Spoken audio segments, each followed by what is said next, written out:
শান্তিপুরি, নদিয়া শান্তিপুরি ভাষায়, যে ভাষা আমি জানি না। মানে স্পিকার আপনাকে অনেক ক্লান্ত স্পিকার, আমরা আপনাকে একটু হাসাতে চাই। স্পিকার আমাদের দেশে একটা বিখ্যাত খেলোয়াড় আছে, তার নাম হলো রাজা মিয়া।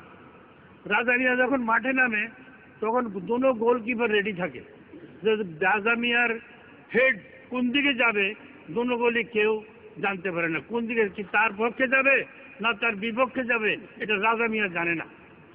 এইখানে এসে দেখলাম যে আমাদের সরকারি নেতৃবৃন্দ, আমাদের বোনেরা যে বক্তৃতা দিচ্ছে, সে কোন প্রান্ত থেকে আরম্ভ করছে আর কোন প্রান্তে শেষ করছে রাজা মিয়ার হেডের মধ্যে। স্পিকার এই গতকাল আমাদের একজন সংসদ, আমার অত্যন্ত শ্রদ্ধেয় পূজনীয় ব্যক্তিত্ব, আমি চট্টগ্রামে ছিলাম, আমি তাকে চিনি। উনি যে আমার নেত্রী সম্বন্ধে যে কথা বলছেন, সে কথার যদি এখন উত্তর দিতে যাই তাহলে স্পিকার আবার তারা চিল্লাচিল্লি করে। স্পিকার আমি উত্তর দিতে চাই না। স্পিকার আমাদের এলাকায় আমাদের সাথে আমাদের মাননীয় প্রধানমন্ত্রী একজন করে মহিলা এমপি উপহার দিয়েছেন। আমি আমার এলাকায় যে মহিলা সদস্য, ওনার সাথে আমার ভালো সম্পর্ক আছে, আমরা একসঙ্গে কাজ করি। ওনাকে আমি কিছু বুদ্ধি দিই, উনি আমাকে কিছু বুদ্ধি দেয়, কারণ দেশ ওই এলাকাকে শান্তি রাখার জন্য। কিন্তু স্পিকার আমার দুঃখ যে কালকে ওনার বক্তৃতা শুধু একটা এই কনস্টিটিউয়েন্সি শুনে নাই, কালকে ওনার বক্তৃতা 2টা কনস্টিটিউয়েন্সি শুনছে। তাই আমার কনস্টিটিউয়েন্সি থেকে সারি ফোন যে হায় রে আমাদের এমপি কি বললেন, আওয়ামী লীগ ফোন করতেছে। সেই তারেক জিয়া থেকে আরম্ভ করে তার গোষ্ঠী তুষ্টি সব মারিয়ে দিচ্ছে। স্পিকার এই হলো তাদের ভাষা। আরো কথা আছে আপনি শুনবেন। স্পিকার আপনি আসছেন মাত্র।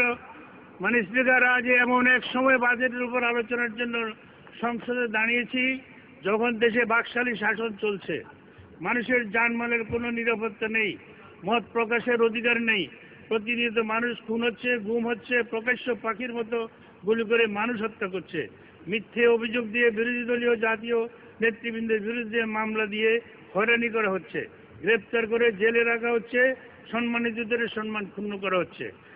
স্পিকার এদের দৃষ্টি আকর্ষণ করছি, অনেক কথাই জিয়া রহমানকে নিয়ে বলা হয়। স্পিকার বর্তমান সরকারের এমপি মন্ত্রীরা মরহুম শেখ মুজিবুর রহমানকে নিয়ে নিজেদের পদ পদবি রক্ষার্থে অনেক কথা বলে। মৃত্যুর পর যদি কোনো মৃত ব্যক্তি জীবিত হওয়ার সুযোগ থাকতো, তবে মরহুম শেখ মুজিবুর রহমান জীবিত হয়ে আওয়ামী লীগের নেতা কর্মীদের জিজ্ঞেস করে বলতেন, আমার মৃত্যুর পর তোমরা কোথায় ছিলা? আমার জানা যায় সেদিন কোনো লোক হয়নি কেন? এখন পদ পদবীর জন্য আমাকে নিয়ে আজ কেন এত তোষামোদী? আমার হত্যার ষড়যন্ত্রকারী বর্তমানে তথ্যমন্ত্রী, আমার চামড়া দিয়ে ডুগডুগি বানানোর ঘোষণা যিনি দিয়েছেন তিনি একজন কৃষিমন্ত্রী। বড়ই পরিতাপের বিষয় মাননীয় স্পিকার, হেলিকপ্টার চেয়ে পাননি, 2 ঘন্টা পাননি স্পিকার, তিনি আজকে এই আপনার যে মন্ত্রী, পরিকল্পনা মন্ত্রী। স্পিকার তখনকার সেনাবাহিনী প্রধান গভীর রাতে নিদ্রিত ছিলেন। এই ধরনের বহু নেতা মাননীয় প্রধানমন্ত্রীর আশেপাশে স্থান পেয়েছেন। ভাষায় স্পিকার কবির ভাষায় নারী অবলা, আমাদের বর্তমান প্রধানমন্ত্রী একজন অবলা নারী। তাই অনেক কথা বেদনা বুকে বহন করে এই মির্জাফরদের নিয়ে তিনি এখন দেশ পরিচালনা করছেন। স্পিকার আমাদের প্রাক্তন স্পিকার বর্তমান রাষ্ট্রপতি এই সংসদকে মাছের বাজার বলে আখ্যায়িত করেছেন। স্পিকার আমি মনে করি এই সংসদ মাছের বাজার নয়, নাট্যমঞ্চ নয়। আমাদের সরকারি দলের কোনো মাননীয় সংসদ সদস্য নাচ গানের শিল্পী, তারা হেলিয়া দুলিয়া নাচ গানের মাধ্যমে কথা বলেন। যখন আমাদের বক্তৃতার অনুকূলে কোনো তথ্য দাঁড় করাতে পারেন না, তখনই তারা নাটকের ভাষায় আমাদের নেতা নেত্রীর সম্পর্কে অশালীন বক্তব্য উত্থাপন করেন। এইসব নাট্যশিল্পী, রঙ্গশিল্পীদেরকে আমি ধিক্কার জানাই। নাট্যমঞ্চের অভিনয়ের স্থান আমাদের এই পবিত্র সংসদ নয়।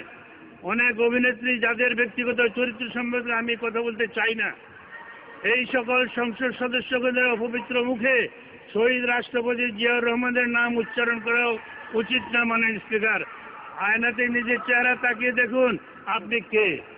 এই চরিত্রের অধিকারী হয়ে দেশের স্বাধীনতার ঘোষকের বিরুদ্ধে কথা বলার স্বভাব পায় না। মাননীয় স্পিকার, দেশ আজ অনিশ্চিত ভবিষ্যতের দিকে অগ্রসর হচ্ছে। আগামী জাতীয় সংসদ নির্বাচন হবে কি হবে না, জনগণ আজ সন্দিহীন। সে কারণে বলি, দনফোন কথা না বলে অনতি বিলম্বে নির্দলীয় তত্ত্বাবধায়ক সরকার বিল সংসদে উত্থাপন করে অতি শীঘ্রই বিল পাস করেন। জাতির কাছ থেকে কলঙ্ক মুক্ত হন, জনগণের ভোটাধিকার নিশ্চিত করুন। ডক্টর আকবর আলী সাহেবের ভাষায় বলতে হয়, দেশ আজ বাদশাহী কায়দায় চলছে। এই বাদশাহী কায়দা থেকে গণতান্ত্রিক কায়দায় আনার জন্য মাননীয় প্রধানমন্ত্রীকে অনুরোধ জানাচ্ছি।